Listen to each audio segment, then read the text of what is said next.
Okay, so welcome everyone. Again, my name is Mike Plum. I work at Microsystems. I've been working with Brown Rudnick and in particular Ann to build out your DocXtools configuration and DocXtools companion configuration for your environment.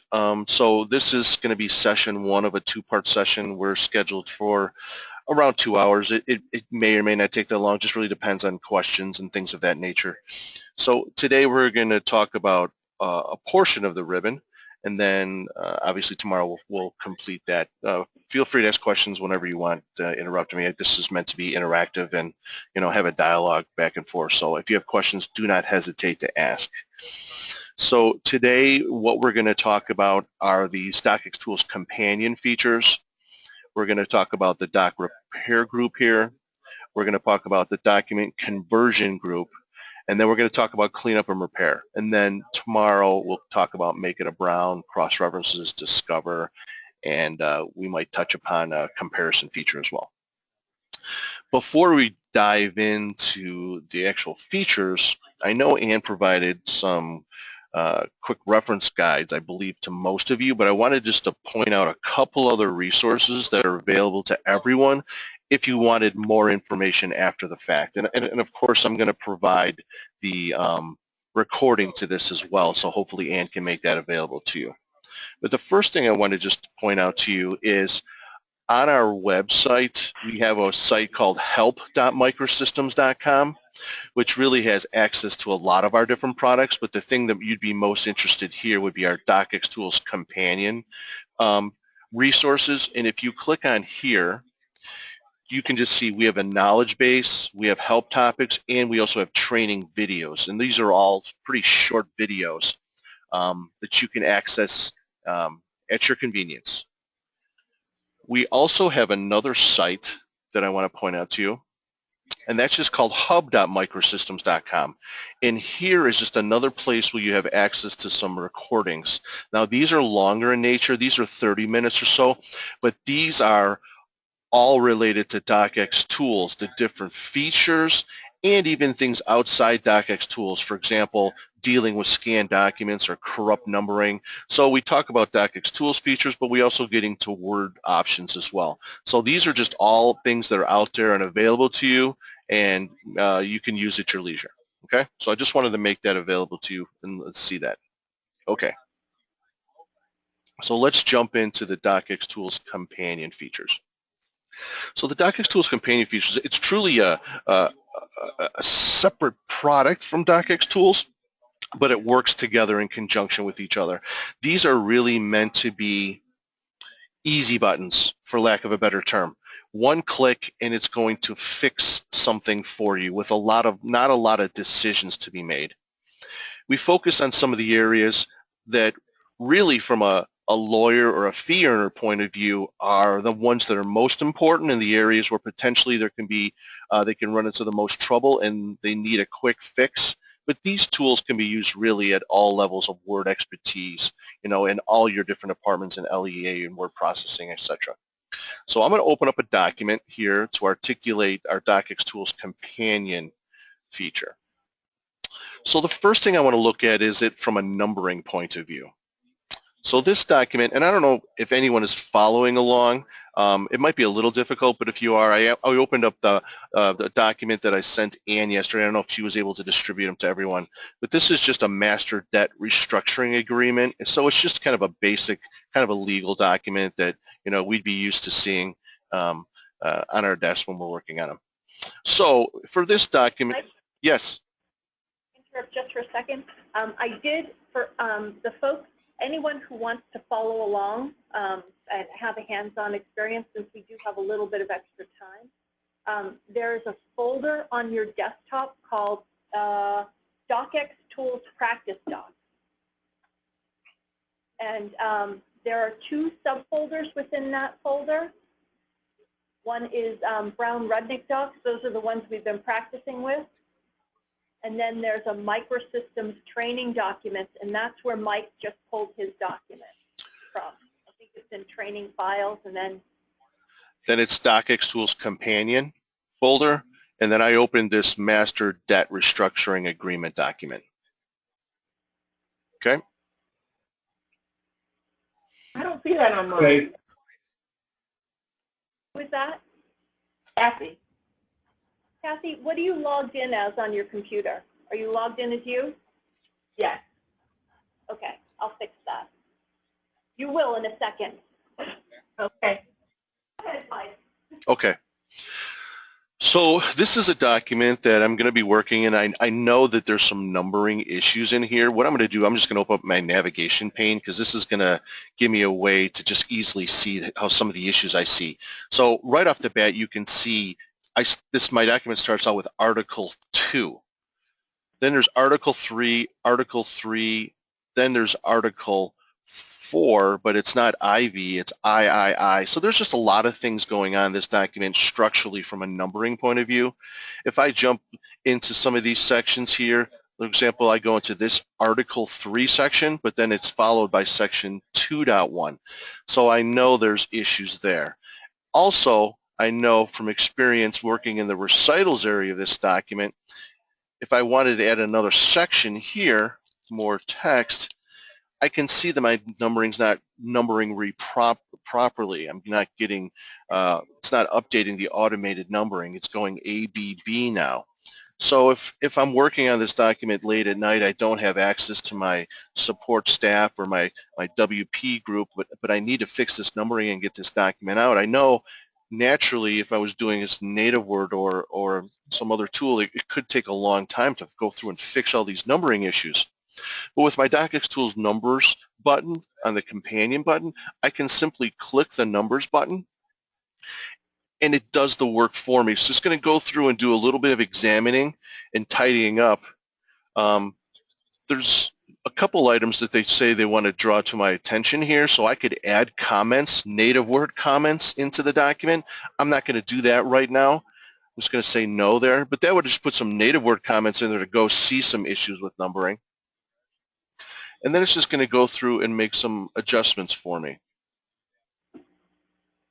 So now that's done running, you can see now my A, B, C, D, that's all renumbered properly. If I go back to my navigation pane and collapse this again, now you can see my numbering is right. I have Article 1, Article 2, Article 3, Article 4 properly. I go to my Section 2, and then it's 2.1. So you can see with one click, it's gone through and automatically fixed all of the numbering in the document. Now you might ask, what's being applied there? What scheme's being applied there? So it really depends. So we've gone through a process where we've added some Brown-Rudnick schemes to the document, to the database, and in some cases, if we can identically match those, we're going to apply that scheme automatically. If we can't, we just create a numbering scheme on the fly. That can be modified or switched at a later date, but the really important thing here is from the end user's point of view is that now you have a healthy numbering scheme that I can work through in the document, and I'm not going to have any issues if I try to add another paragraph, for example. It's going to renumber properly throughout the entire document. Any questions around that? Does that make sense? Or it's just, I click the button, it's going to go through, and any numbering issues, it's going to fix them so I can continue working right then and there. Does it create any kind of a log that tells you exactly what happened? So that's a great question. It doesn't do that. However, you could, and let's do this. Let me just do this. I'm going to file. I'm going to close this. I'm going to not save. Don't save. And I'm just going to reopen that document. So what you could do, if you wanted to see exactly what's happening, you could turn on track changes when you run this. And I can run numbers. So then you're going to actually see what's being changed in the document. Just go say no to the comments there. The other nice thing about this feature, and once this is done running, I'll show you. If you don't like the changes we made, it's a simple one-click undo, and it'll fix everything for you. So you can see as I went in, it'll show you track changes, so you can see what's been modified. So really not a log, but that's a way you could go through and see what modification's been made. And again, if you don't like the change or how it was been applied, it's a one action undo to undo 50, 100 things that we've done to the document, you can just do a single click to undo it, and it would bring you right back to your original state again by clicking undo. Okay. Great, thank you. And then I assume assuming that it's, you're happy with what's done, you just accept all the changes. Exactly. They're just native word track changes, so if you're happy, accept them, and those are all gone as well. But great question. So let's get back to the state we were in before. So let me run numbers again just to fix those issues. So once we've done the numbering, we can also take a look and see, is there issues with my cross-references? So I'm not sure how prevalent cross-referencing is at Brown Rudnick, but we've definitely found and know from experience that cross-references in a document are used, in majority of firms. It makes the document more navigable.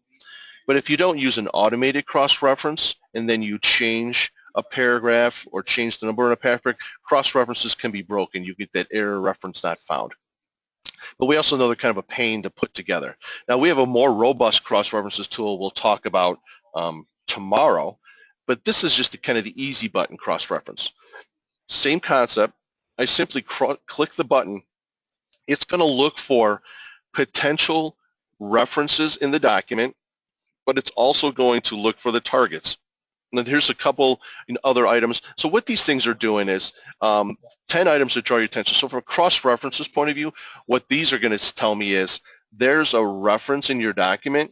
For example, there's a reference to section 8.2, but there's no 8.2 in your document. So that's what the comments are going to do, or place comments in the document just to let you know that. And maybe it's okay for your document. Maybe it's referencing to a section in another document outside of it.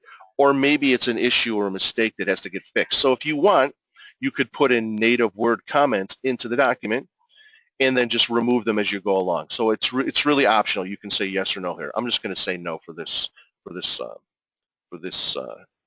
example here.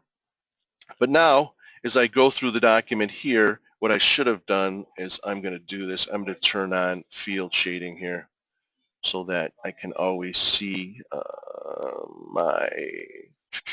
where is that display?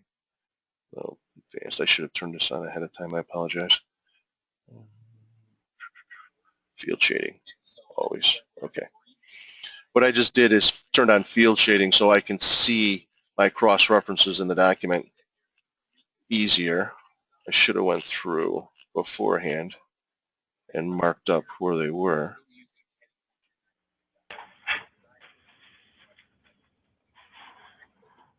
Well, let's just this way. I'm going to run cross-references here so we can quickly see them. We're jumping ahead to a tool for tomorrow just so I can quickly find these cross-references that I entered in the document.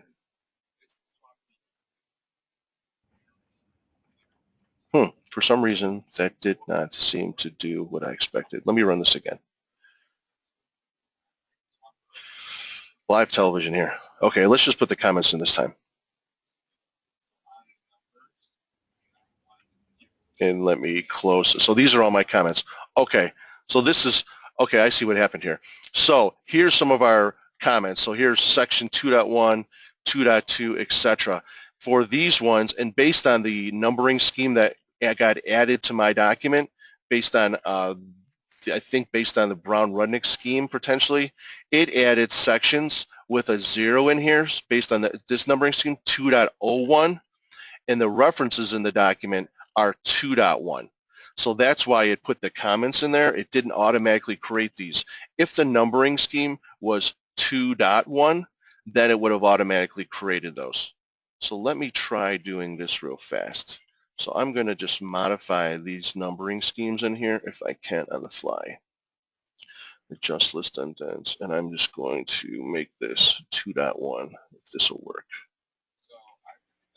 This might not let me do this, but let me try it. Okay, and now let's rerun cross-references.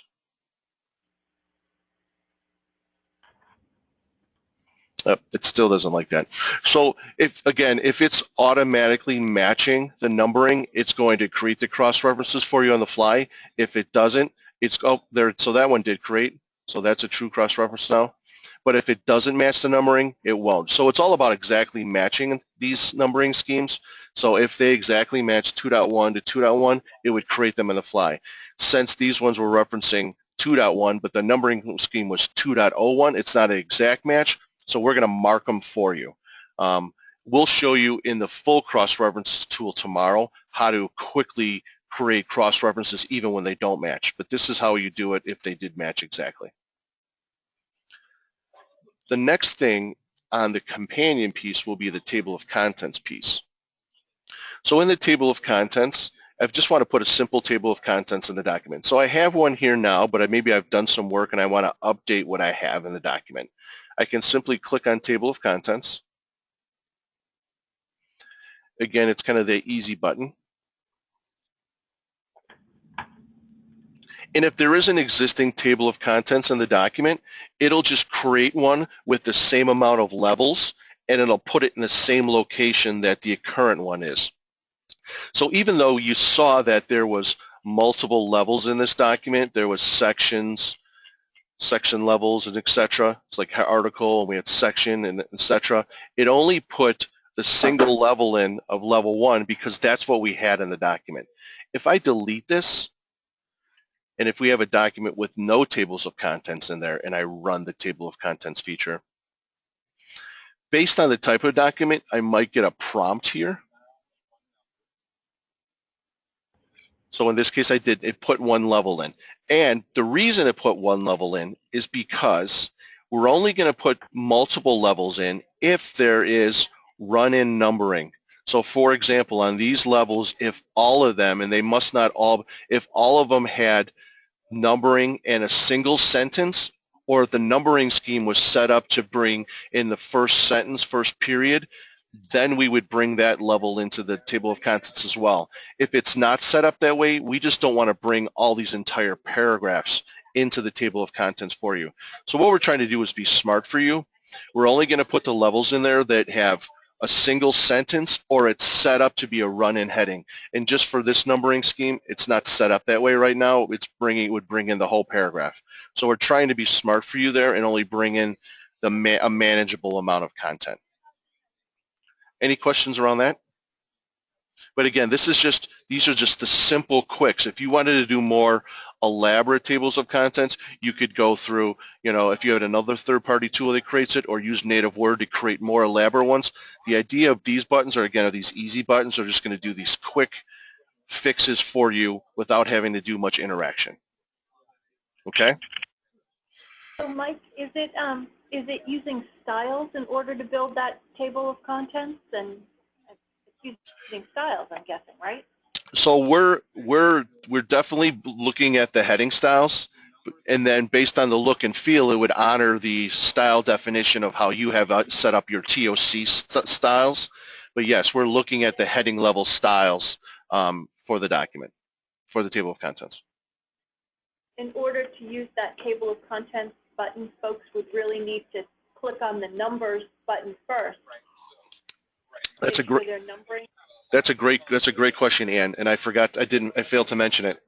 When you run numbers, it just runs numbers, but because cross-references and table of contents rely on numbering as well to do their job, numbers actually runs in the background when you click these as well. So if you came into the document and you hadn't run numbers, if I click table of contents, it's going to go through really quick and make sure the numbering schemes are properly set up. Then it'll do table of contents. So it takes that into consideration as part of the routine. So you wouldn't have to click twice. It would do it for you. Any other questions on those three buttons, or we're going to jump into the cleanup piece? I'm good. Anybody else? No, we're okay here. Let's go. Now I'm going to go into the companion. I'm going to open up this conversion cleanup document.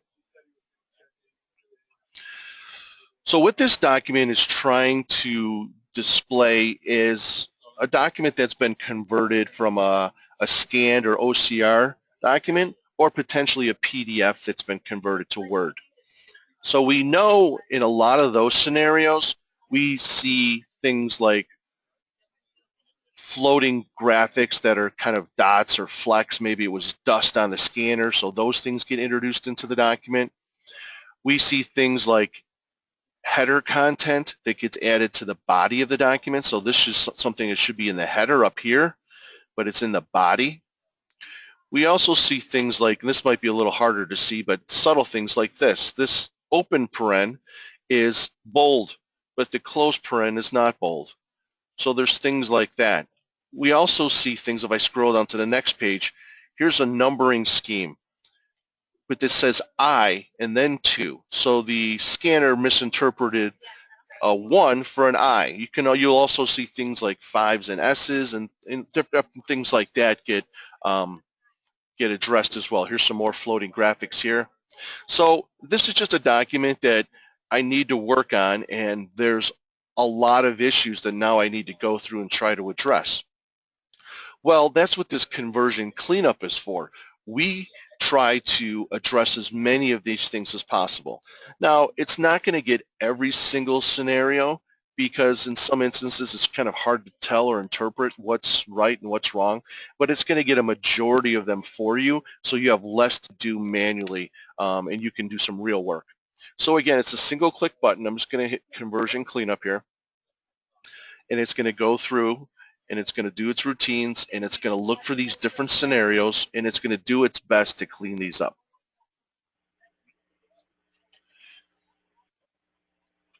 And when it's done, you'll see we have something that's a much more cleaner. So some of the things we pointed out, the floating graphics gone, that header's gone, the parens are consistent now. None of them are bold. They're all non-bold.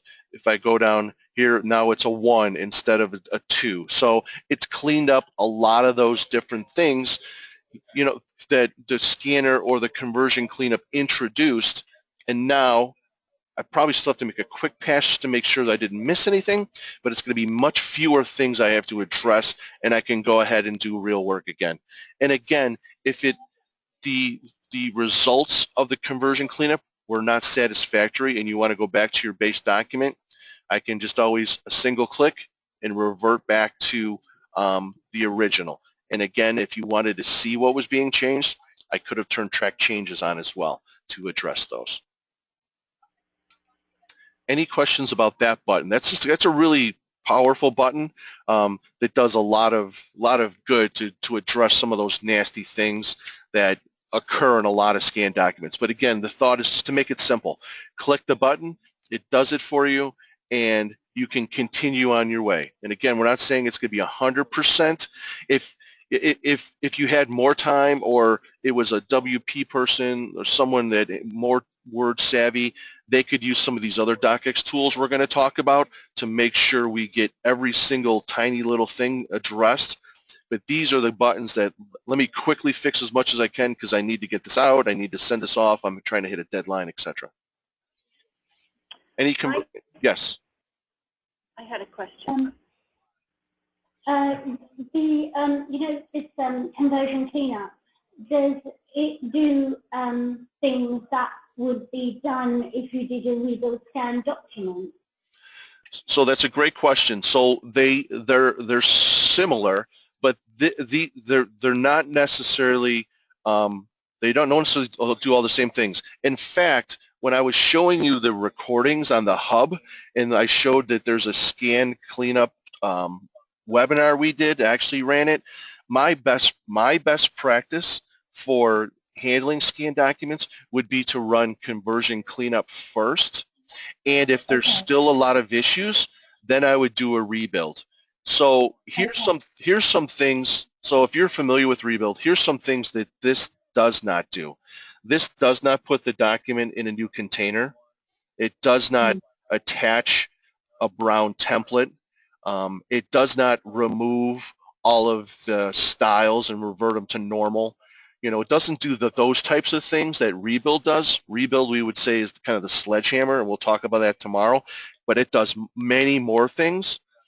But rebuild isn't able to do things like get floating header content that's in the body. We just treat that as text for there. So that's why it's for some of these, it's good to use them in conjunction with each other. If you need to fully clean the document, because they really complement each other. Again, this is something quick. If I need to get something quick fix and get it out.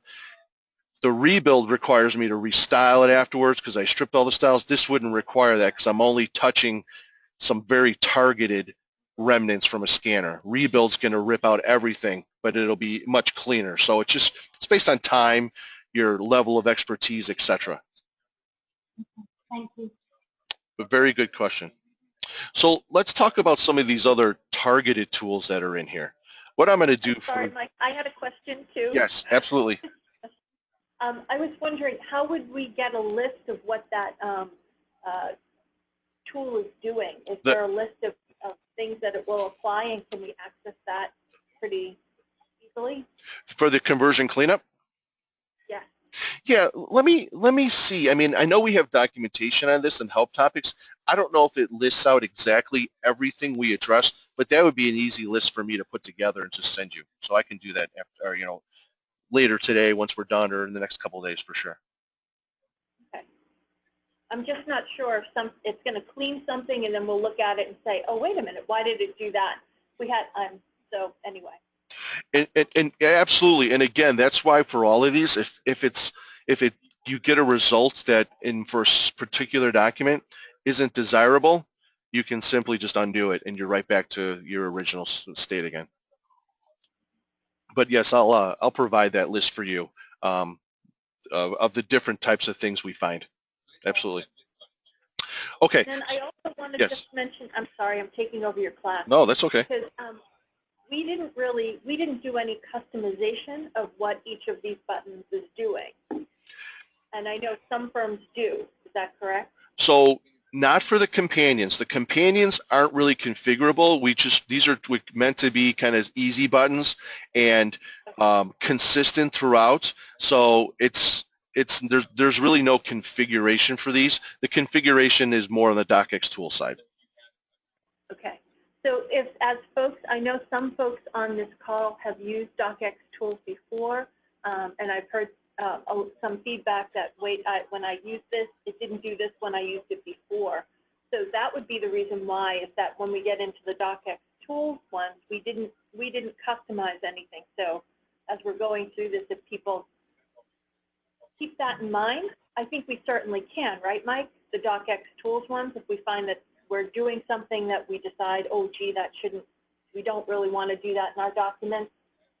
Yeah, absolutely. So if like, for example, in the rebuild, we're removing something or not removing something that we could add or remove routines. Some of the customization we have done is things around, we did some document analysis and modified some of the discovers and rebuilds. We modified the templates we're pointing to. So there are some custom procedures in there, but we probably didn't do a lot.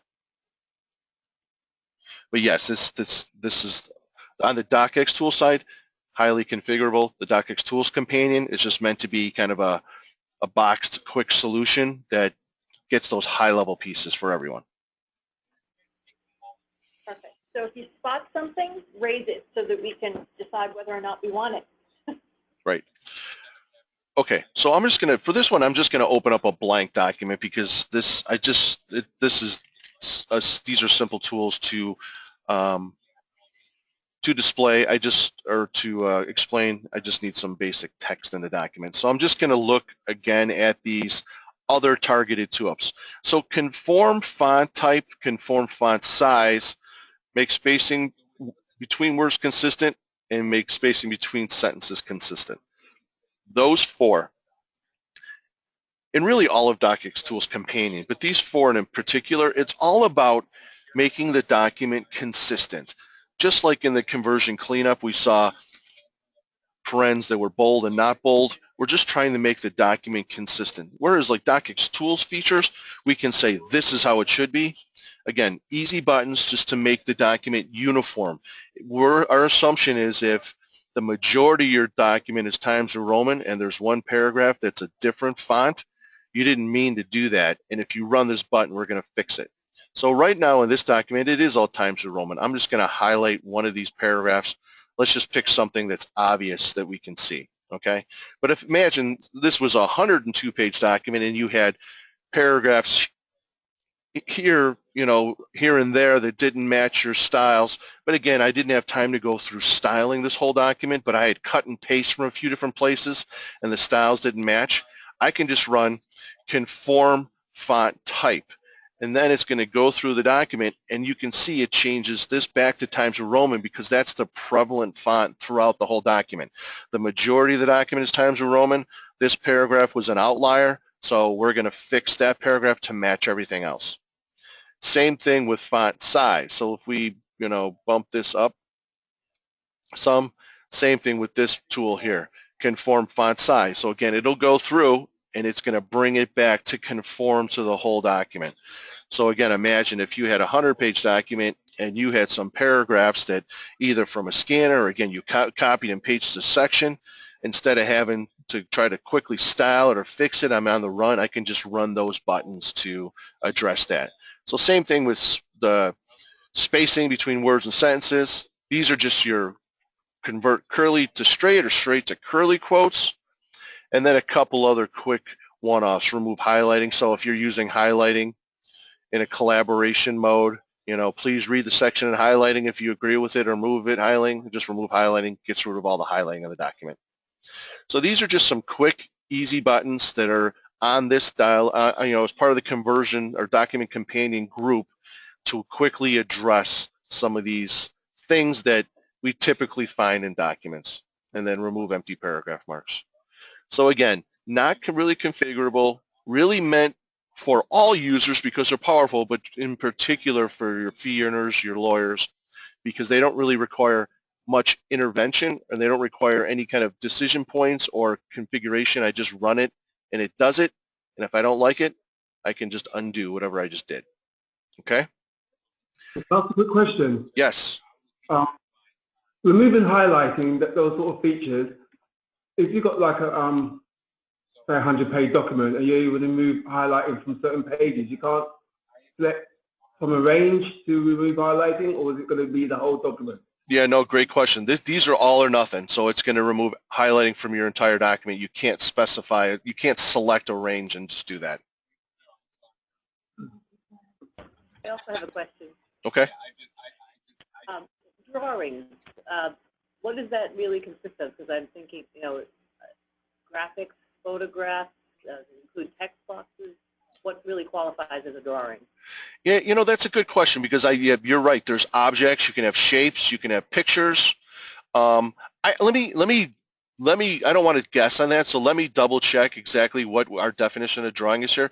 I think it would cover all those bases. I think it's going to remove objects, shapes, pictures, any of those things, because this is kind of in relation to conversion cleanup and they introduced those things. But let me verify exactly what types of drawings we're talking about here. Thank you. Any other questions? Okay, so let's move on to some of the DocXtools features then. So let me just close these documents up because we're done with them.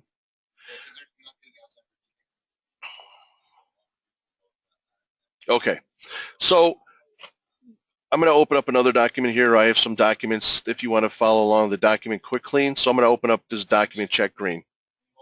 So let's talk about the spirit of the doc repair, the stability check, and the quick clean. So again, these tools, and one thing I didn't talk about, so I'm guessing, and you can confirm, I'm not sure if everyone on the phone is going to have the full DocXtools suite of functionality. Is everyone going to have the WP tab that's on the phone? Everyone, yeah. Okay. Everyone on the phone will have WP.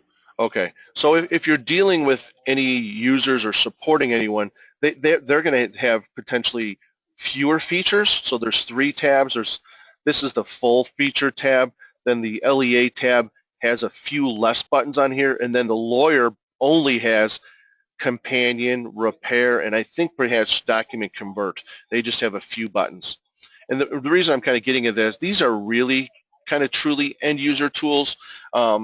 They can give all experts a quick snapshot of the document, but they're really meant for the end user from a stability point of view. If you want to know what's going on in your document, we would use Discover, which we'll talk about tomorrow as well. It's going to give you much more information. But again, from a end user point of view, we're all about just kind of giving a quick visual of what's going on in the document without having a lot of decisions to make or hoops to jump through.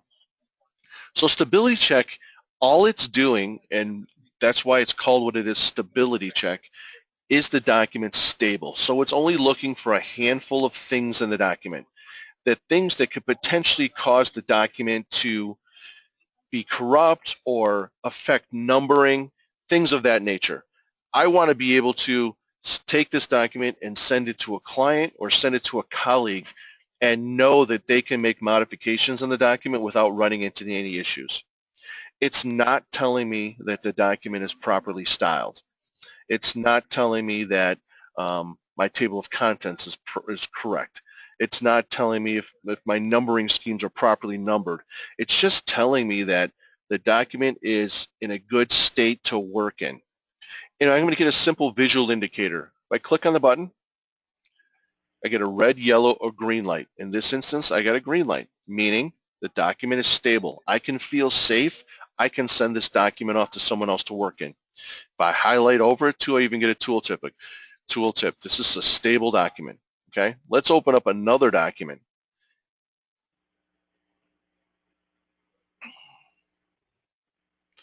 Now here's another one. It looks pretty similar to the one I just opened. So visually, again, it's hard to tell if there's issues in your documents just by looking at them. It's always good practice if it's the first time, especially if it's an end user, if they haven't worked in this document in a while or someone else has been in it and now they're back in it, to run that stability check to find out what's going on. Okay, stability check here, red.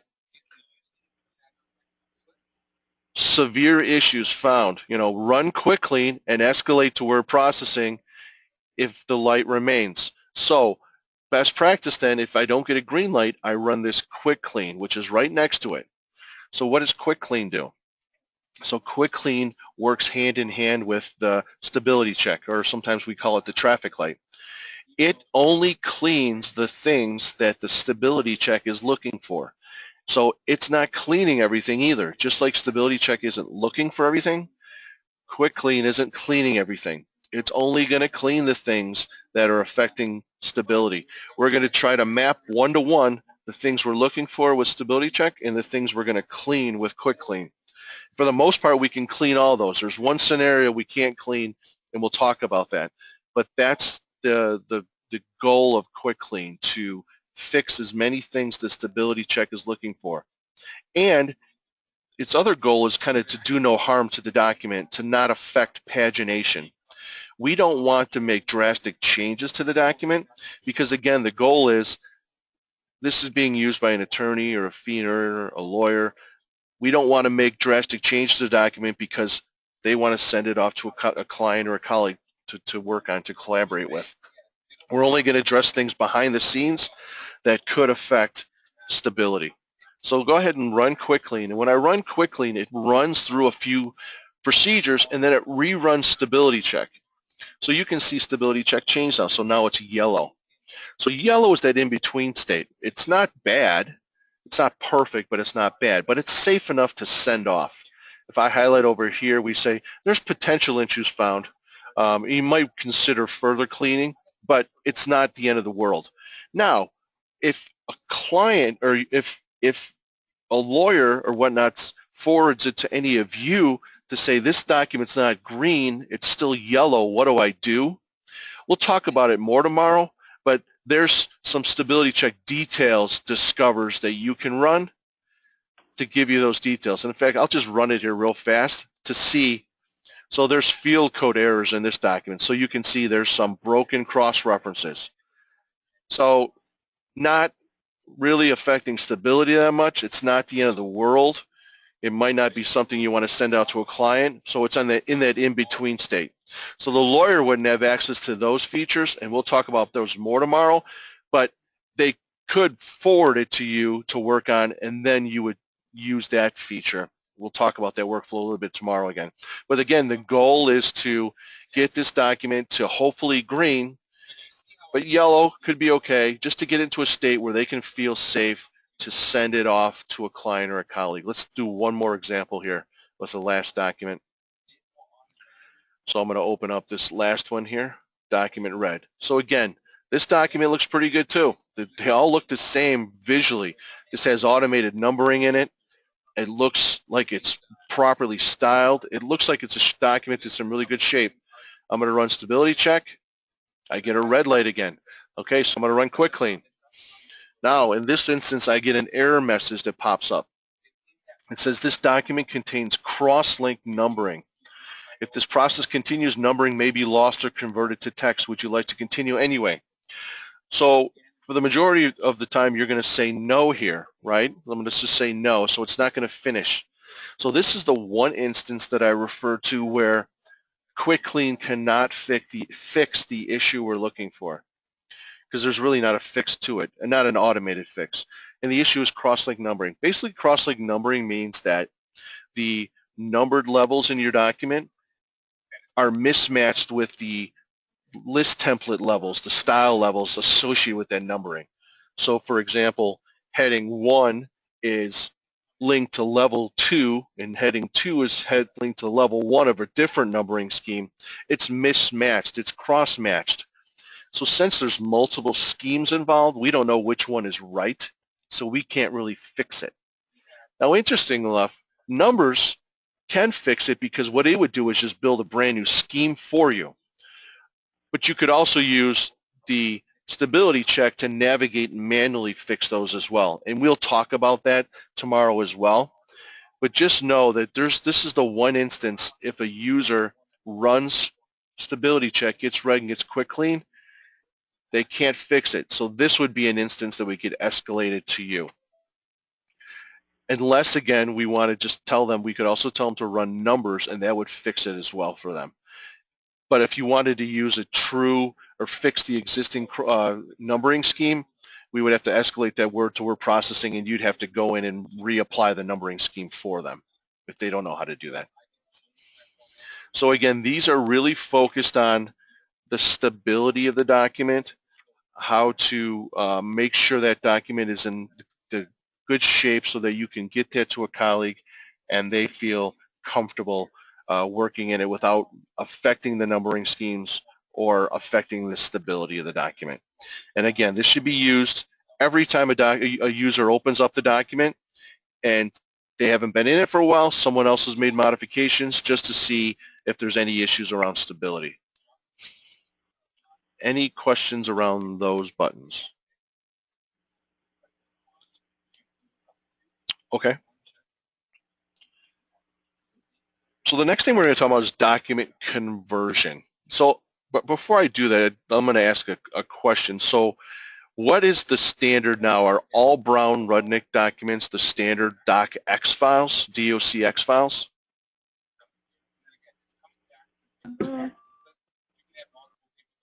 When we create a new document, yes, but we didn't convert any when we came from 2003. So if you're using a DOC file, so I'm sure you have to go back and use those time to time, correct? Mm-hmm. Do those get upgraded to DocX? Or do they remain in DOC? They remain in DOC unless somebody is going to reformat them. Okay. So that's but probably... I don't know, we have some WP people on the phone. Raj and Julie, what do you do when you come across I mean, to be honest, since I've been here, I haven't come across any that are doc. But like general best practice, if I did, I would convert it up to DocX. And how would you do that? I'd go file and then... just a file save as? No, where are we? I'm trying to... compatibility mode, convert up under the file menu. Okay. Okay. If you go file and under that menu... Yep. I'm trying to do it. And go compatibility mode and convert it up. Yeah. That's how I would do it. Very good. Yeah. So I'm going to just jump into a PowerPoint real fast because there's a couple good slides in here to kind of articulate the tool that we have.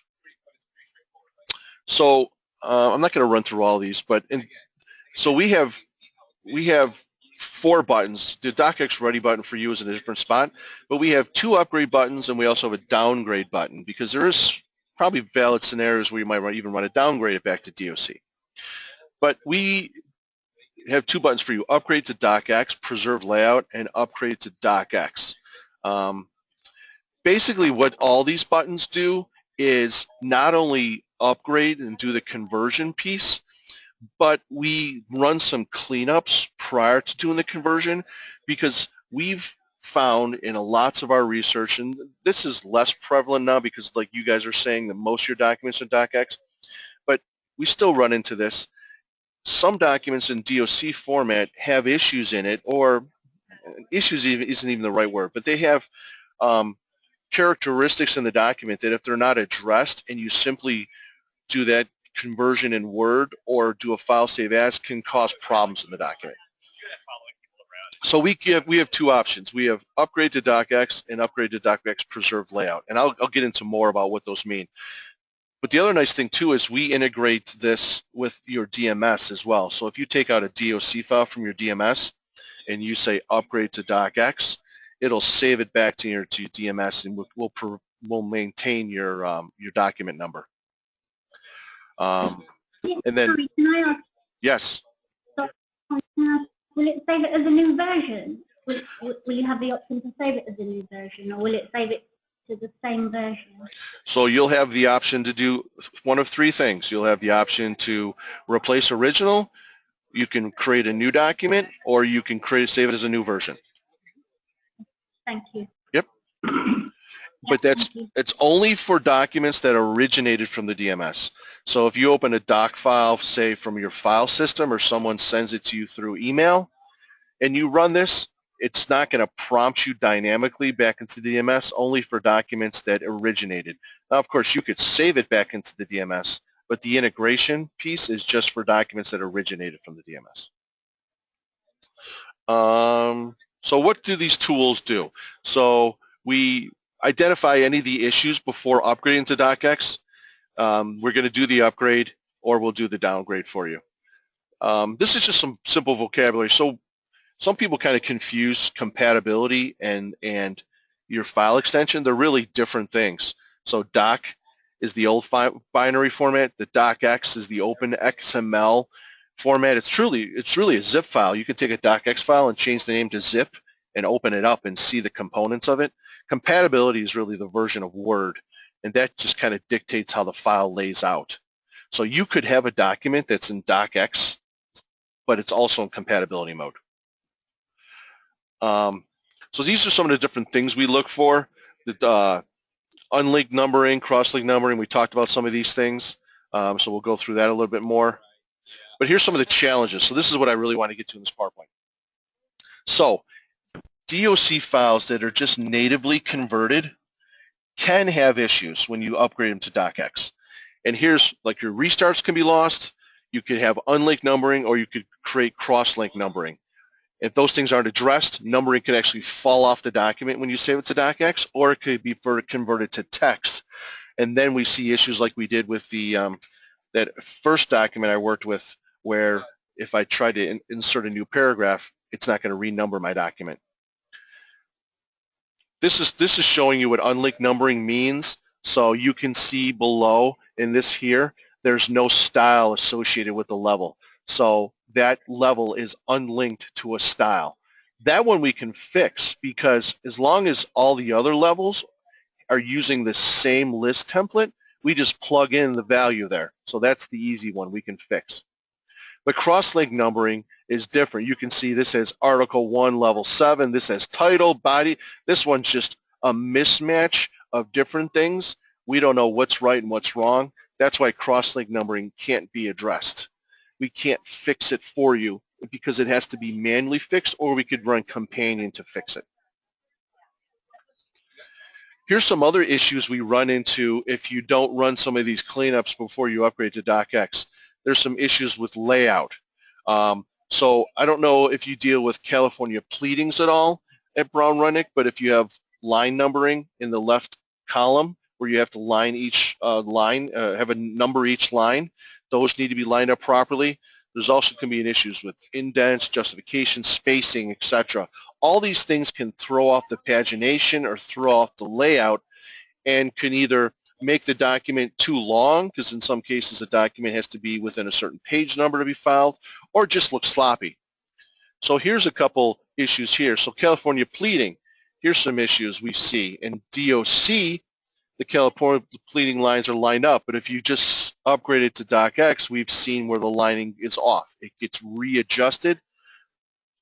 California courts could reject those if it's not lined up properly. So we would address those or make sure we don't mess up the line numbering as part of that upgrade. Table breaks. So here's a table in a DOC document that's towards the end of the page. Upgrading the DocX, it breaks. Now, again, it's not the end of the world in this scenario, but now this doesn't have a header row on the table, so it's hard to read. Or again, this could make an extra page in the document, or it just doesn't look great. So another issue we've seen simply upgrading to DocX. Some other issues where we lose indents, tabs, things of that nature. Here's some issues where the word wrapping gets changed when we upgrade to DocX. So a lot of these things aren't, you know, a huge deal, but I just wanted to point out a few of these things to you. So let's you get the idea, I think. So let's just go and see what the process is for upgrading to DocX. So I'm going to upgrade a file here. Let's just open up this guy here. Okay. So the DocX. Oh, I'm sorry. I did number 2 upgrade to DocX, convert to 2010 DOC. So that was okay. I'm sorry. I forget that some of you are following along. I apologize. Okay. So this is a DOC file. We can see we're in compatibility mode too. If I look up in the menu here at the top, it says compatibility mode. I have the options here for upgrade to DocX, excuse me, and upgrade to DocX preserve layout. So let's talk about the difference between these two, because this is really the only decision point you have for this one. Mike, we're losing you. Hello, can you hear me? Hello? Hello? Hello? Hello?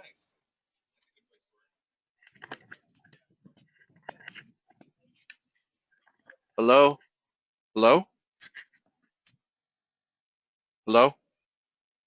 Yeah, can you hear me? Hello? Can you hear me now? Hey. Can you hear me? Yeah. Do we lose everybody? Hello? Sound okay now, but you lost We it can- for a moment. Yeah, Yeah, GoToMeeting just sorry about that. GoToMeeting just said audio connection lost. It just popped up. So sorry about that. I didn't continue going because I knew I heard you right away. Sorry about that. So hopefully we're okay now. Hang So- on, Kathy, are you connected? Yes, I am. I'm right here. Perfect. You're just so quiet. Yeah, I don't know if it showed up on your end, but GoToMeeting threw up a yellow. It said audio connection lost, trying to restore. So sorry about that. Okay. Okay, so we're just going to look at the document conversion group. These are the 2 upgrade options we have, and this is the only real decision point as to which upgrade option do I use. So what's the difference between the 2? So what I'm going to do is I'm going to go to a spot here to File, Options, Advanced, and I'm going to scroll down to the bottom here, Layout Options. So some of you may have been in this area before. Some of you might have never looked at this before. But this is what Preserve Layout does for us. So every time Microsoft comes out with a new version of Office, it changes the way things lay out on the page. The way tables lay out on the page, way figures lay on the page, way footnotes, endnotes, etc. It looks a little different, fits a little different. And if your firm's like any other firm, you have documents that potentially originated in 2003, and then they were in 2007, now they're in 2010. We reuse documents all the time. If you have documents that have a layout that you need to remain consistent. You don't want it to be repaginated. You don't want to change the look and feel from a layout point of view, especially things like California pleadings, which I talked about, and it's especially California pleadings where you have those pleading numbers down the left side of the margin. You'd want to use preserve layout, because what preserve layout does is it leaves these checkboxes checked.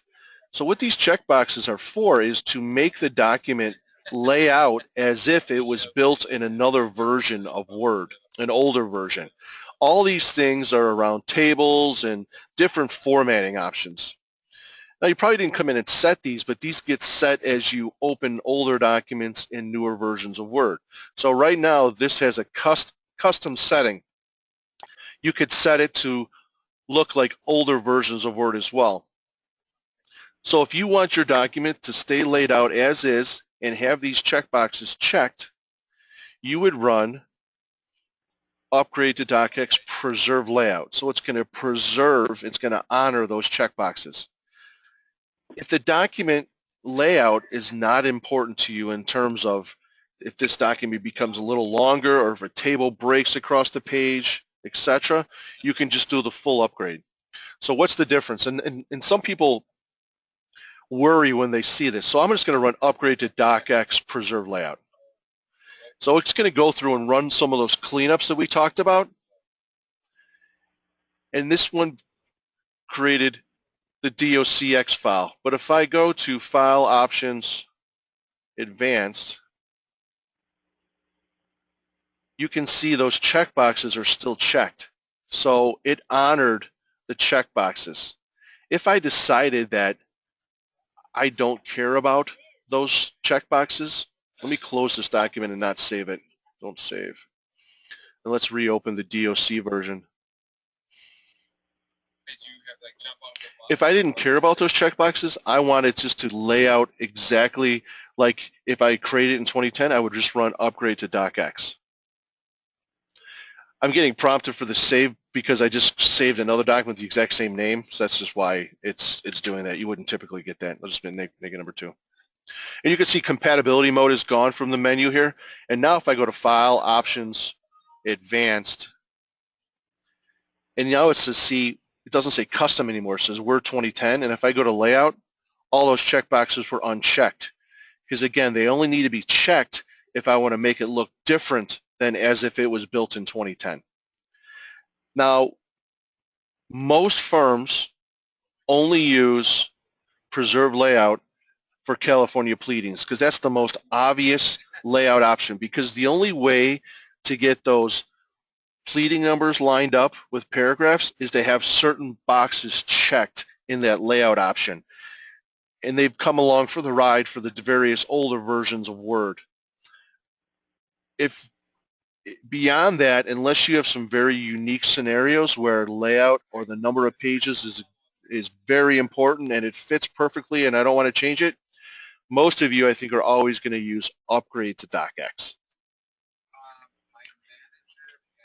These are also integrated, like we said, with your DMS. So if these documents had originated from my DMS, I would get prompted to save it back in the DMS at the end of that routine. Since this didn't originate from the DMS, we're simply just going to save it locally. Any questions about the decision between those two buttons? No, and we do have California pleadings. We have an Orange County office that. So they're definitely going to take advantage of that then. And we could even, if it made sense, we could change that to say like pleadings instead of preserve layout if that would alleviate some confusion. So you can think about that. But that's going to be the majority of the use for that. Most other people would use this. And I would highly recommend using this upgrade button versus just the native Word functionality, because the native Word doesn't run those additional routines to address some of those other scenarios.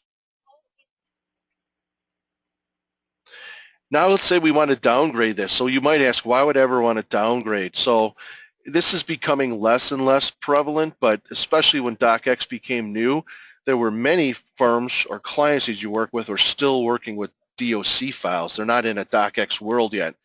So unless they had the compatibility or the conversion tool that Microsoft provided to convert a docx file to DOC, and those had problems.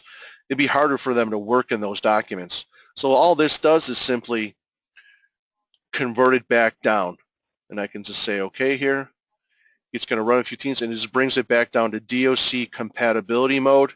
And if I go back to that file options, advanced, it makes it as if it was built in 2003. So if you take your 2010 document and brings it down to 2003 compatibility.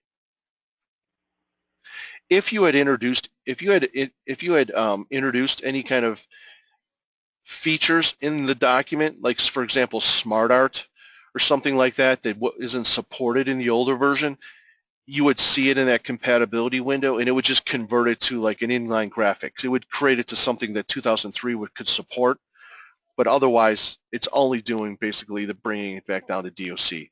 Again, that's also integrated with your DMS so that you'd get prompted from your DMS to save it back in there as part of the conversion down. So probably a little less likely you'll use that one, but there's still some firms and clients out there that are still in the DOC world, and if that's the case, it's really best practice to give them a file in the format that they work in. You could always move it back up when you're done working with them. Any questions around those, or the workflow with those? Nope. Okay. All right, well, we're moving right along here. All right, so the last area we're going to cover then is really the cleanup and repair group here. So these are all targeted tools, meaning it's going to do a very specific thing. It's not going to, for example, Quick Clean, when we ran Quick Clean, that ran a bunch of routines. These companion buttons ran a bunch of things. These are all dedicated to doing very specific things. So first we have our scan tools. I'm going to skip rebuild because we're going to cover rebuild as part of tomorrow's training. But we have scan rebuild here too. So we just wanted to have all of the different tools together in the same place. All of these tools are, for the most part, being run as part of the full rebuild, either here or here. However, we wanted to give you a menu of these that were a targeted version as well, because, for example, we know things get copied and pasted all the time. So if I have a perfectly formatted document and there's a section that I need to copy from another document, and that document happens to be a scan document, I bring it in here. I don't want to rebuild the whole document if I don't have to. If I can just run some of these targeted features, I'd rather do that, okay? So let's look at a few of these. So we have our reflow features here. So reflow, if everyone knows, and I know I have a document that articulates this, so let me look at that. Let's go back here to targeted tools.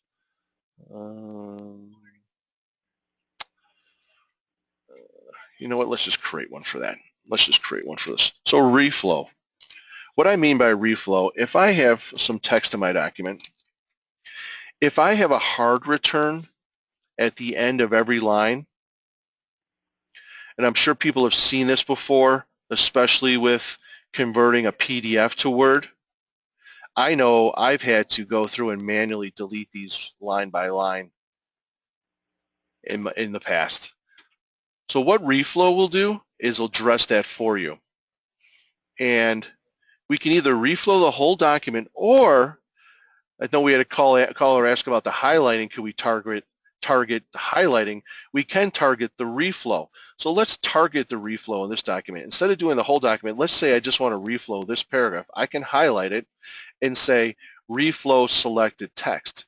And when I do that, it removes all the hard returns except for the last one in the selected text. If I had run reflow entire document, it would go through the entire document and do it for me. Now what it's doing is it's kind of running an algorithm. So again, these things aren't going to be 100% all the time. but it's running an algorithm where it's looking at periods and it's looking at capitalizations and things of that nature. So it does its best to keep the paragraph marks, excuse me, that should be there, but remove the ones that shouldn't be. Now, for example, when we run the scanned reflow routine we'll talk about tomorrow, as part of that routine, we're going to reflow the whole document for you, because we know more often than not when a scanned document has been converted, there's going to be reflow issues in there. So we do both of those things for you. Fix text boxes off page. So what's that going to, again, these are instances where, you know, these get introduced into your document based on scanners. So you might have seen something like that in the past where a text box is in the document, but it's off the page. So what it's going to try to do is bring that in line, at least back onto the page, and then you can see it makes it yellow for you to say, hey, we found this something for you. It was hidden, because some of them could even be completely off the page. You don't even know they're there. And we make it yellow for you too. We highlight it so that you know that this was something we touched for you. We can simply remove all text boxes and pictures. So again, a lot of times with scanned documents, these get introduced, those floating. So you can see there's kind of some overlap here. So conversion cleanup does something similar to that, and when we ran conversion cleanup, it ran a bunch of these routines. We're just kind of trying to offer you different ways to address similar issues based on how much or how little you need to do. But I can remove all text boxes and pictures, and then it removed the text box for me, and you can see what it did. It added the text from the text box to the top. Now, why did it put it up there? It looked like the text box was down here. Well, that's where it was anchored. And really all we can do is put it where it was anchored, because we don't know exactly based on where it was floating, but we put it up there for you at the top. And we put it in brackets, so at least it's kind of obvious to see that, hey, this was something that was added for you. What else is interesting here? I mean, remove all graphic lines. Same thing. If you have horizontal lines that get introduced based on the scanner, and as you see, if I hover over this, we see that all of the graphic, we see a tooltip that tells me exactly what that's doing. Remove all section properties. So that's going to remove things like section breaks and things in header and footer. So that's something that definitely gets introduced a lot in documents. Section breaks. So if I do, let's do a next page there, next break, and let's switch to draft view so we can see those. So we have a section break here. Section breaks are always getting added to scanned documents. So I can remove all section properties. It'll remove that section break for me.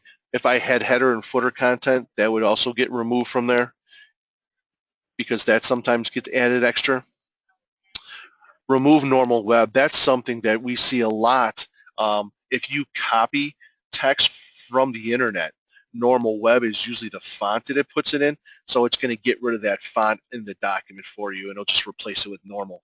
Normal web is a problematic font, especially when you're rendering PDFs or printing and things of that nature, so we try to clean that up for you.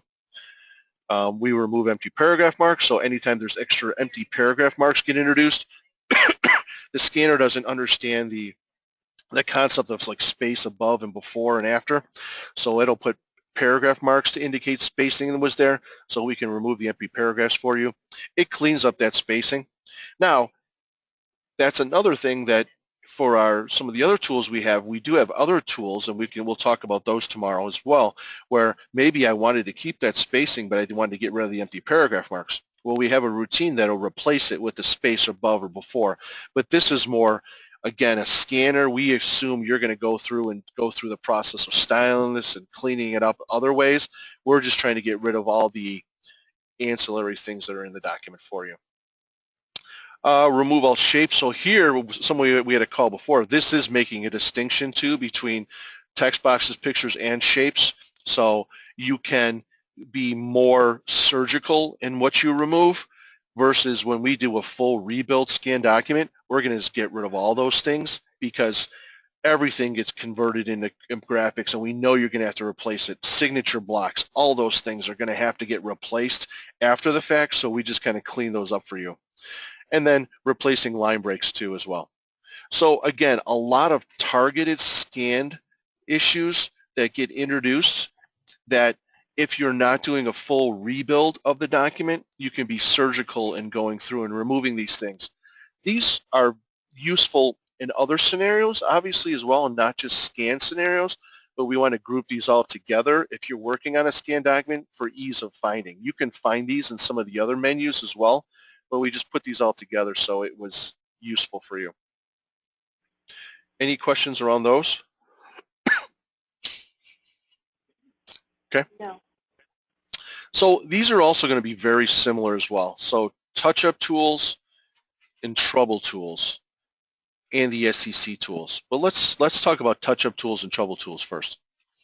So touch-up tools and trouble tools, really the main thing I want to get across here is when I would use one versus the other. And really, these are just two different ways to achieve the same means. It's really more about how you think about the issue and resolving it.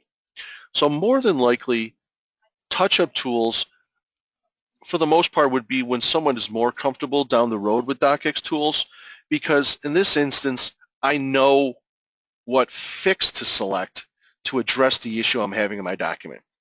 All of these, again, are targeted cleanups, just like the scan tools. All of these have tooltips when I hover over them, but I might not know exactly which thing to run based on the symptom I'm seeing in my document. I might not know that, you know, I'm having issues with numbering because I have char styles. Once you become more of an expert, you might really realize that. Trouble tools is the opposite. I don't know what routine to fix, but I know the symptom I'm having in my document. My numbering is inconsistent or won't increment, or I'm having comparison problems, or I'm having pagination problems. When I select the symptom, it'll run the appropriate routine in the background, the appropriate fix. So touch-up tools are the fixes. Trouble tools are the symptoms. So again, more than one way to address the issue, but it's really just about how you feel more comfortable in addressing those problems. Does that make sense? Yes.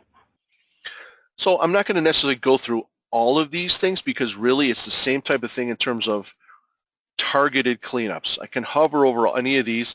Here I can update my styles. I can remove, you know, different things from the document, convert my numbering to text, I can remove highlighting, text boxes. I have some of the replace here. I see the reflows here again.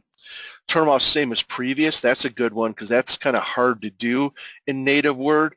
So if you have multiple sections in your document and you don't want every header content to have the exact same content, you want to have it unique, you can turn off same as previous and then have unique content in your headers and footers based on the section. So all these things, again, are going to be targeted tools. But the one thing I want to touch on a little bit here is this: just do it yourself, since it's exposed. And it's really only exposed to the WP folks.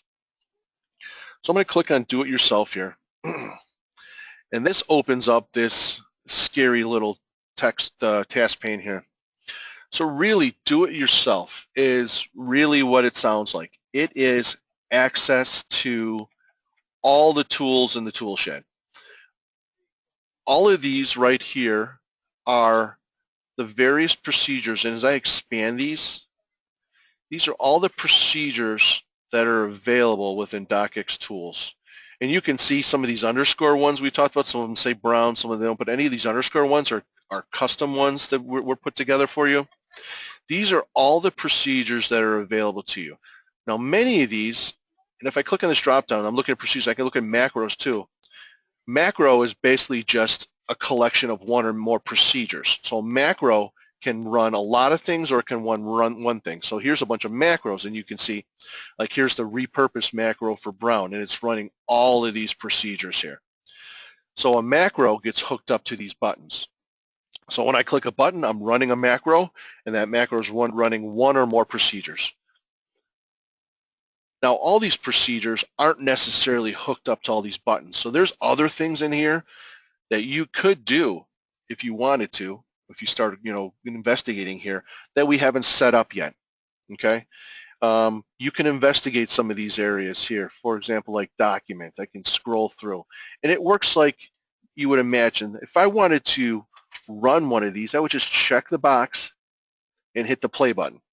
And it's going to run that routine on the document. So for example, let's say I don't even know what I want to find in here. I can search for it. Let me click on the magnifying glass, and let me just try highlight, because we know we have procedure on highlighting. Delete highlighting property from numbers. If I hit F3 on my keyboard, it looks to see more. Highlight Control Q paragraphs. Delete highlighting property from all text. Now that sounds like the one we had before. So if I highlight some text here and I click that, and if I click on that checkbox and hit play, that's the routine that's running behind that other button we talked about. But let's say you have an issue with your footnotes and you can't find any footnote routines or fixes on the DocXtools ribbon that we've set up. I have to fix something with my footnotes. So let's check for footnotes. Now here's force font size for all footnotes to footnote text. I can hit F3 again. Force font for all footnotes to footnote text. There's a bunch of different things around footnotes. Delete all empty paragraphs within footnotes. Reset paragraph properties for all footnotes. So there's a whole bunch of routines in here as I hit F3 to recycle through them that I find. Now you might say, well, I have no idea what these mean anyway. Well, how am I going to use them? So in the help group here, we have a do-it-yourself procedures reference guide. So if I open this up, and all you need to do is have a PDF reader in your machine, every single procedure, it's really big, make this smaller. Every single procedure in there is listed. So if you want a description or know what group it is, or to find out if there's stuff in here that you might want to use, be adventurous, to use on your own that's not available, this is the whole list of features that handle those things. Now, let's say you are a very adventurous with this and you become savvy, and let's say you found a combination of procedures that you use all the time, and it's going to be annoying that I have to come in and select these each time. You can just go in here and say Mike's macro and just type that and hit save. And now I've just saved that combination of routines that I just selected for myself. So the next time I come in here, so I'm just going to close that. I'm going to go back into do-it-yourself. If I click on this little gear here, it just pops out the macros, but there's Mike's macro right there. I select it. It highlights the buttons that I had selected there. I hit play, and it runs that combination of macros for me. So it's a very powerful tool, but it's definitely something you're going to want to use when you're feeling comfortable. But even just to come in here and play with some of these different things to see what else is available. Like Ann said, we didn't make a ton of customizations, but these are all broken out into the various elements of your document: bookmarks, comments, footnotes, paragraphs. So you can easily come in and just look through these and see what's in here and play with these things. Let me clear this. Just unchecks all the boxes. One thing I want to warn. So for example, Mike, yes. so just before I forget the question I was going to ask you, the macros you just showed there, is there a certain amount you can create, or is it unlimited? And also, will these macros follow the user around as well, or is it just saved locally on the machine? So great question. So I don't believe there's any limit on how many you can create. They get saved locally, so you'd only have access to them. So they would be saved in your local profile, in your roaming profile. So if your roaming profile is set up so that it follows you, depending on which machine you log into, you would have access to them. If it's not, you'd only have access to that machine. And where I could probably ask you this after, it's more because I cover more support. Yep. So where in the local rolling profile would this macro be kept in case we have to transfer it to a different PC or a scenario like that occurs where we need to transfer it because the user's created a certain amount of macros and they want to keep it? Yeah, so the macro doesn't get saved locally, but it gets saved to a personal database. So it would be in that database, and we'd move that database around. I can really quick, I'll show you. It's in C, users, your username, app data, roaming, microsystems modules. And there's this personal database this personal database would store that. So you can see this just updated now because it's dated now at the today's date at 9:25 a.m. my time, because I created that custom macro. So it gets added to this personal database. So if a user moves to a different machine or needs access to it, we'd move that file over. Okay. Okay. I don't foresee a lot of people doing this, but it is accessible to the word processing role, so I wanted to make sure you're aware of it. I don't foresee people doing a ton of this, but we do have some users at some firms that are becoming very strong in DocXtools, and they do start creating these. What I would really suggest is if you find routines and talk amongst yourselves, if you find things in here that many of you are using a lot of, what we'd want to really do is promote those to like one of these touch-up tool menus so that you don't have to keep on going and finding these things. And you could work with microsystems to get those added. But it's really just giving you access to everything that's available. And everything that's available is not necessarily displayed on the ribbon. These are the most common things and the things that are most useful for the majority of the time. This is really everything. I'll ask you another question, Mike, based on the question you just asked. Absolutely. This DocXtools, is it, I don't want to call it like a work in progress, but it's like you can add to it in the sense that in what you just mentioned now, for example, if you find that certain users are using certain things more often than others, is there a way of actually adding a feature which will recognize that you've used this feature more than 3 times? Do you want to add it to a group so you don't have to keep on looking for it? So we definitely have usage tracking that Brown Runic is set up. So we'd be able to tell potentially if something's being used a lot, although we only really track kind of the top 10 features, so I doubt that would reach into the top 10. But then there is an admin functionality. More than likely, you'd probably want to engage with us to add those features to the ribbon. But yes, those could absolutely be added to a ribbon or to a drop-down. Okay. Yes. Using these individual features, say you are unhappy with whatever it's done, can you do an undo and have that? So thank you for reminding me on that one. So the answer to that, the quick answer to that one is no. So unlike DocXtools Companion, which allows you to do that quick undo, DocXtools is working at a different level in the document. It's actually working in the XML level of the document. That's why we can do things in the document that you can't necessarily do in native Word.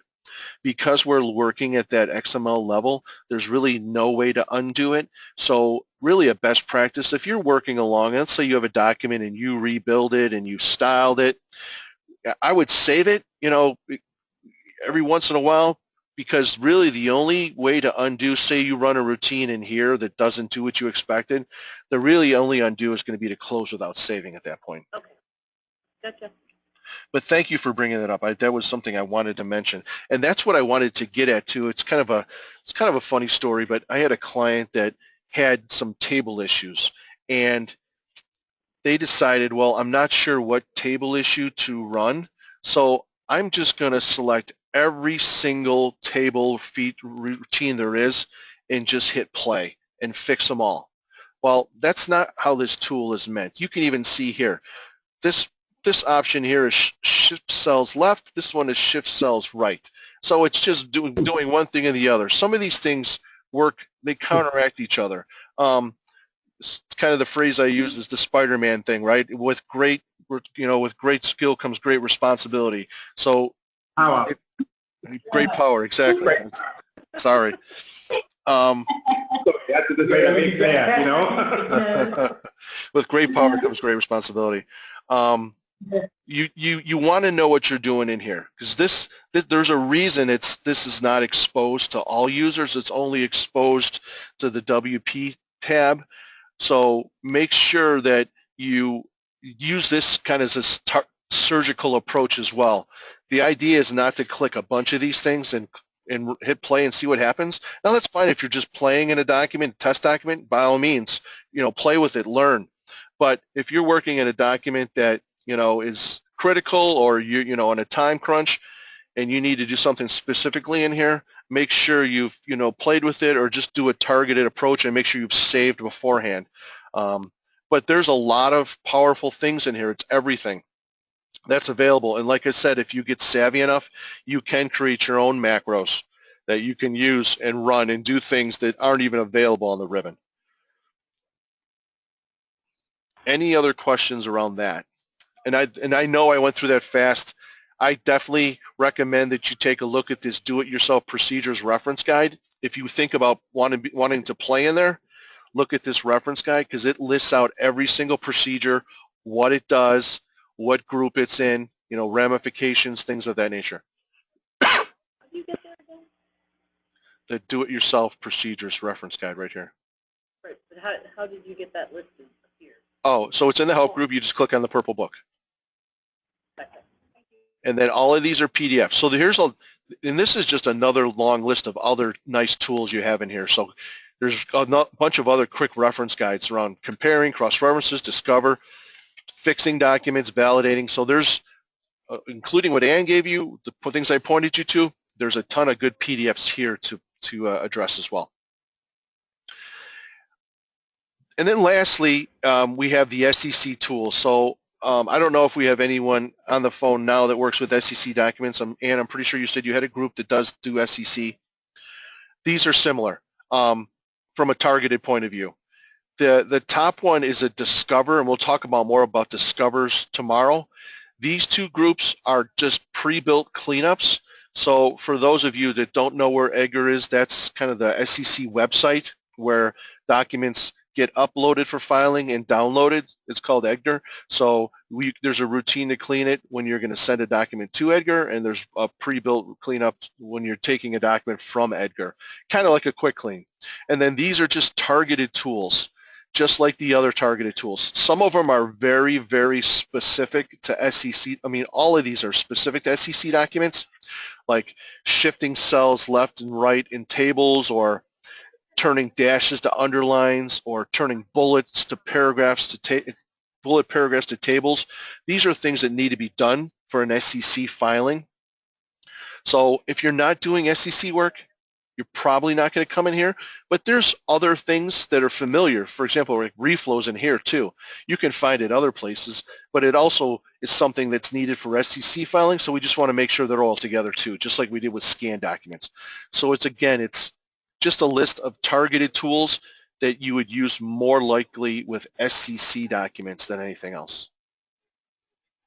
Hey, Kathy, do you have to work on SEC documents at all? No, I haven't had to yet. Okay.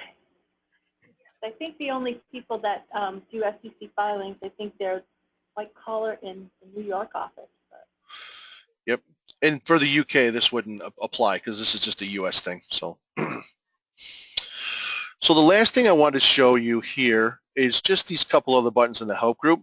So this is just some quick access pieces too. So this is just a quick toggle view to jump back and forth between draft view and normal view. So in some instances, in some firms, draft view is not set up to show the left column, the styles. This is just how I prefer to work because I want to see as much information as possible. So I want to see what styles are being applied, or I want to see the section breaks or things of that nature. So this is just a quick toggle, and regardless what the setting is in your options about how big this left navigation pane is, if it's set to, even if it's set to 0, we'll force it to be 1 inch when you hit this button, just so you can see those. And then this is just a paste on formatted button here too, if you needed to quickly paste some text without formatting. And then finally, we have the help button here. So those were the topics that I wanted to cover this morning for you. The companion group, the compare, the convert, and the cleanup pieces, and the do-it-yourself. Is there anything that we want to review again? Anything that didn't make sense? Anything you want me to go over again?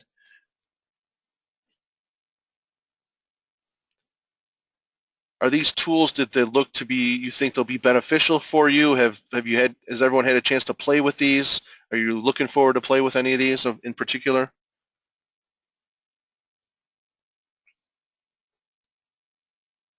Sure. You got a sword on. I know Raj has been playing with this extensively. Yeah. I can see the tables and footnotes trouble tools come in handy. Yeah. How about a lot of the other things are going to take some experience to see what they do. Does it at least make sense at a high level when you think you might need to use these tools based on the scenarios that we talked about? Yeah. And Definitely. okay, good. And Ann provided me some documents too. Those are going to be a little more beneficial tomorrow. Then I want to use those when we talk about styling and rebuilding and discover. So tomorrow we'll use some sample documents, but we'll also use some Brown documents tomorrow where we can really kind of look and see what kind of items we find in those documents and then how we can rebuild them and style them and run discovers on them and cross-references as well. Mike, Yes. Harvard here again. I don't know if you realise that we actually lost audio connection for a bit and we had to redial back in. I'm not sure if you realise that happened, but is it possible you could just repeat the last hour? Asking for the health and safety special and the health section. So that is pay special, that. Yeah, so the last thing I just covered with this help group, this is a toggle for the switching back and forth from draft view to print layout view, and this paste special book. This paste special option just to paste text unformatted into your document. And then we looked at the help group here just to see these documents. Before that, we were just in DIY. Did you catch this part when we were talking about do it yourself? Yeah. It was just from the help onwards. Oh, okay. Yep. So that was the only thing. And then I was just asking some questions of the group about did this make sense? Is there anything that needs to be gone over again? Or do these tools look like they could be beneficial to you? Can you, envision scenarios where you could use these or these would be beneficial in the past, etc. So I was just kind of asking the group questions around that nature. Yes, I've used DocXtools a lot in a few different law firms, and I love it. So obviously, and you're familiar with rebuild, so you had asked that question before, so that's good. We'll cover that tomorrow. How about, have you had a chance to use the DocXtools companion features at all yet? No, I've never used that part of it. I must have had a conversation perhaps, or maybe in the firms I've worked, they just never have that as a feature. Well, these are newer too, so these are only in the last year or so we've added them, so these are newer. This is kind of like the next generation of DocXtools functionality. So, okay, so if there aren't any additional questions and we don't need to go back over anything, we can end it here. Yep. Yes. Sorry, one question before you go. This is more on a user support level. How would we support this in user support in the sense of if anything goes wrong with it? Is there any sort of things we need to know in order to repair the app, or is it just going to program and features? I mean, I think your first line of defense would just be to call our support site, so our support group. We have access. We provide support. I think it's like 20 hours a day.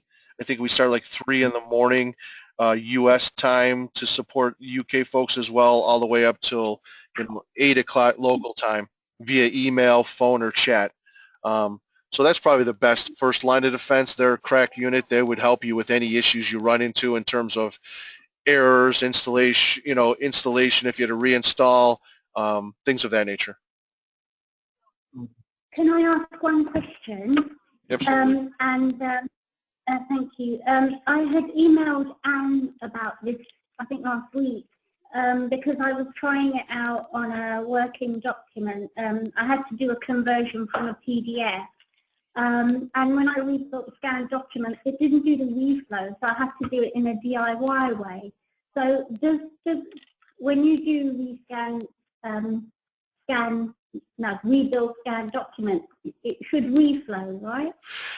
Yep, absolutely. And we'll cover, so you didn't see it due to the reflow? It didn't reflow for me, so then I had to use the DIY tool to do it for me. Okay, I'll double check the routines behind the scene just to make sure that that's doing it, or if it's not, I think we probably have at least maybe one more update to give to JR anyway, so I'll confirm that before we have tomorrow's session where we cover it, and I will let you know then. Thank you. Mike, is there another document that we could just run through just to wrap up that might cover most of what you showed us? That maybe you can open up and just walk us through, this is how you would approach it and the tools you would use? Yeah, let's, why don't we open up one of your documents? I was hoping you'd say that. So let's go to desktop, training files. Where did I put those? Is it these We're ones? going to the Yeah, here we go. Rudnick document. Yeah, so let's open up, I don't know, let's open up styles cleanup, I guess, maybe? Styles cleanup. Did everybody find that on your desktop? Yeah. What one is that? No, I just think, which one? no, got another folder here. Oh, right, okay. Excellent. You there, Raj? No, I'm Right, not waiting up the file. So does everyone have, if they had it, were they able to open it? I'm just opening it now. One second. Right.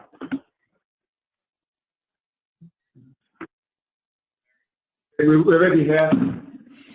Okay, so based on what we talked about, just of the tools that we talked about today, since we don't know, and let's pretend we don't know anything about this document, what would be the first thing we would be good to run then, of the tools we talked about today? Stability check. Yeah, exactly. Very good. Let's run stability check. Let's just to see if this document is stable. And I don't know if I've run this on this, so I'm not sure what the results are going to be. Mine's just kind of hanging out there. Yeah, mine is too. I don't know if this is stable. So I mean, this could be a good example that it's not stable. In which case, we would send it to Raj and Is it- Julie.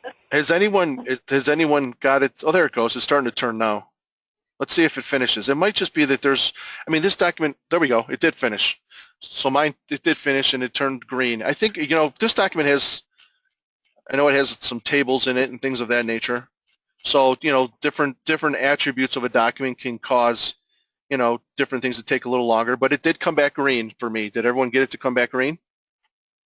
Yeah. Okay. So the length yeah. of time isn't necessarily a bad thing. No, and you can't always equate the number of pages either, right? It's because it's also based on the complexity of what's in the document. So if there's graphics, if there's tables, unique formatting, it really kind of depends. And it's also based on the number of things the particular routine is doing. Some things are doing one thing, some things are doing many things. So there's kind of many factors that run into that. So we ran a stability check on it, so that's in good shape. So we wouldn't have to run quick clean. I noticed that it doesn't have a table of contents. There's a section for table of contents, but there's no table of contents in there. Does everyone see that? Yeah. So let's see what happens. Let's put our cursor, or let's table authorities. We have a cursor here underneath the table of contents. Why don't we try inserting a table of contents with DocXtools Companion? See what happens here. Hopefully it doesn't blow up. Okay, so good. We got this. This is. Did everyone get this pop-up?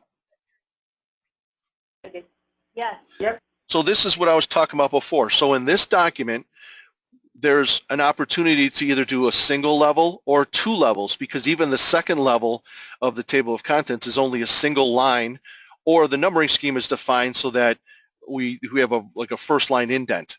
So let's do two levels.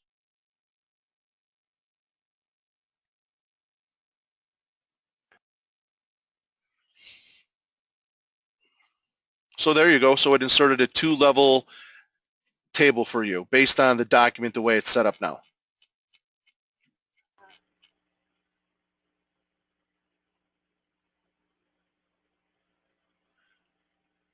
I don't know if that is, so the first level is the Roman numeral, and then the second level is the Arabic numbers, I guess.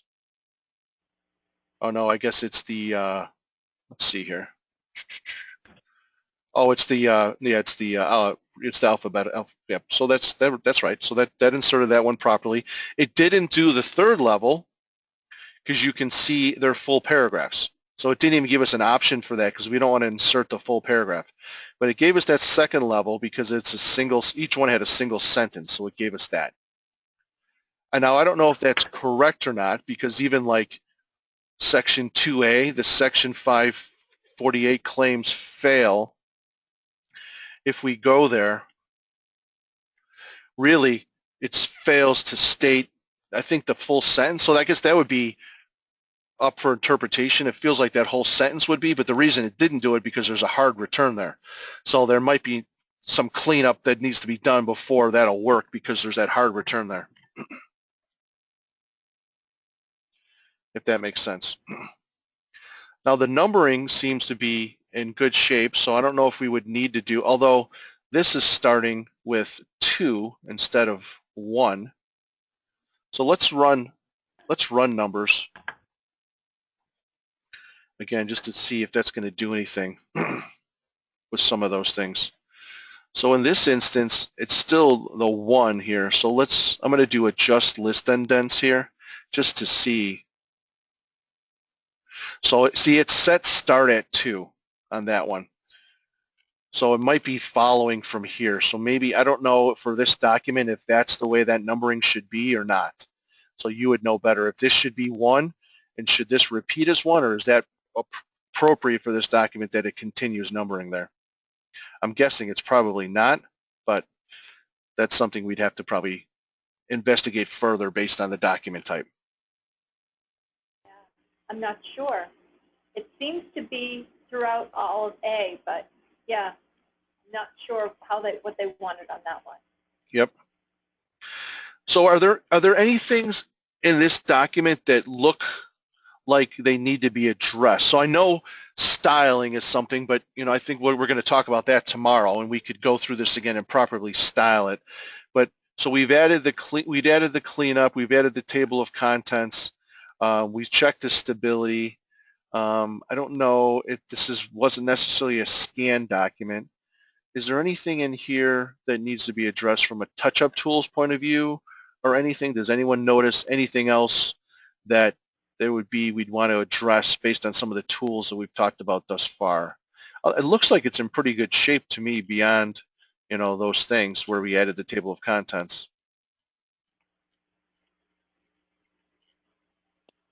Mike? Yes. We could perhaps upgrade it because it's in compatibility. Oh, well, so yes, absolutely. Let's do that. So right now we're in compatibility mode. So let's see why we're in compatibility mode.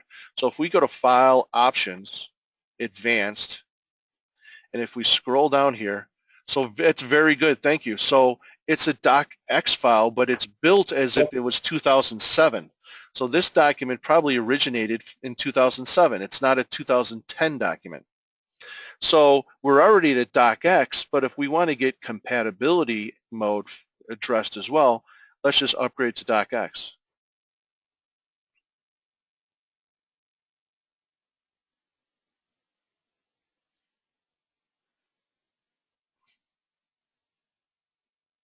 There's definitely something going on in this document because everything is taking a little bit of time to run through. This is probably a document that is in need of a rebuild, especially since it potentially originated in 2007.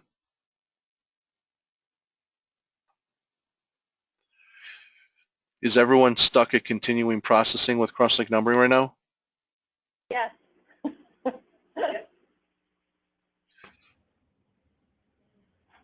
But the stability check came out okay, so. Yeah, but it took a while though, so it could be that there's something, again, there's something potentially in this document that's taking some time. So there we go. It's starting to go now. GoToMeeting adds a level of takes up resources too, so sometimes that can add some time. But I think there's something going on in this document because we ran this routine on the other document and it ran fine. Yeah, and we're actually keeping pace with you, and we're independent of GoToMeeting. So I would normally say, yeah, GoToMeeting may be slowing me down, but I'm only on 3 of 13. Okay, so that finished though, and now on my end, and now you can see compatibility is gone. Mode is gone. So if I go back to File Options and Advanced, and I scroll down, you can see now that it's in 2010 compatibility mode. So it's always going to build it to the version, the compatibility version that you're in, that you're running Word in right now. So if you, for some reason, had this installed on an older version, you'd get that version as the version of compatibility. But no, that's great. So we were able to check this document for stability. It's in good shape. We were able to add a table of contents, and we were able to upgrade it to the most current compatible version of 2010. So that's a good. Go ahead. Sorry. With this test we just done now for compatibility mode, is there any way of putting like a function or heading in there to show users it is actually doing something rather than them panicking, thinking it's taking too long? It's just sitting there. Is there something, a coding you can put in there to show it's doing something at the time, maybe? I mean, there's nothing from a UI point of view that we can, like, I mean, basically what it was doing, it was running that routine. Just for some reason, it was taking longer. So we don't really have any kind of mechanism to add in there to, you're talking about like the visual running of the routine. Yeah. Yeah, I mean, beyond what we're showing, that's it. It was taking time on that first, basically that was the first procedure of that macro running. And for whatever reason on this document, it was just taking longer. I feel that obviously, I know it's dependent on the document, but yeah, if there's a lot of complex items in it, a lot of users are probably going to call users report that it's not working, and really it just needs to be a bit. Yeah, I think we'll just have to monitor that, right, based on once you start really using it, because as we saw in the documents we tested earlier, it went through quickly. So we'll do some more investigation on this document in particular just to see if there's anything else going on. Because again, even though we ran stability check, it's only running a few routines. There could be other things going on that we're just not checking for with that we can check for, some of the other tools. So I'll do some investigation on my end to see if we can pinpoint, what it is. But beyond the messaging we give about what's running, there's nothing else we can throw up there for that. Okay. Mike, I have one more comment. When we ran here in the Boston training room, we ran the convert to DocX. Yes. And it hasn't come out of compatibility mode for us. Is that a settings change that we need to look at on our toolbar, or should it? Are you running 2010 on that machine, or what version are you running on that machine of Office? Yep, we have 2010, Office 2010. I'm not sure then. I'm not 100% sure. Did anyone else have that problem, or did it work for everyone else? All 3 of us here. But how about like the remote people? Maybe you have to save the document first, maybe? It's changed in the actual layout. Yeah. The layout part, and when you go to advanced and you look at your But even in the menu title bar, compatibility should go away like it did on mine. Not on mine. It's to save the compatibility. It says it on my one as well. I don't know whether you have to save the document and then reopen it to recognize that it's now. Yeah, I didn't have to do that for mine. I'm not 100% sure why that didn't do it on your end. Did I? I wonder, because you said, Ann, that your machines still are showing the 3 tabs. You don't have the single tab. Right. Yeah. So because I know I made a change to that a while back to address that.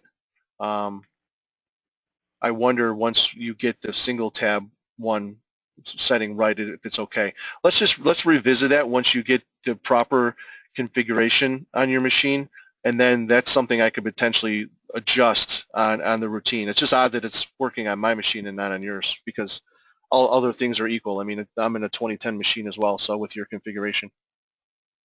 Okay, perfect. Okay, well, I have a list to look at. Sorry. No, that's okay. This is good. But all right, so that's good. So that was, just a nice, I think, wrap up there where we were able to, again, check the stability, put in a table of contents, and then at least attempt to upgrade the compatibility. So that was a nice kind of wrap up there to re-articulate a couple of the buttons that we discussed today. So, all right, well, we're kind of 2 minutes up on the time now. So if there's not any other questions, or if there is, I'll be happy to ask them. Otherwise, thank you for your time. Hopefully this was beneficial. I will save the recording and get it to Ann, and then we can all talk tomorrow about some of the other features that are available. Thank you, Mike. Thank you. Okay, take care. Have a good day. Bye-bye. Bye, Mike.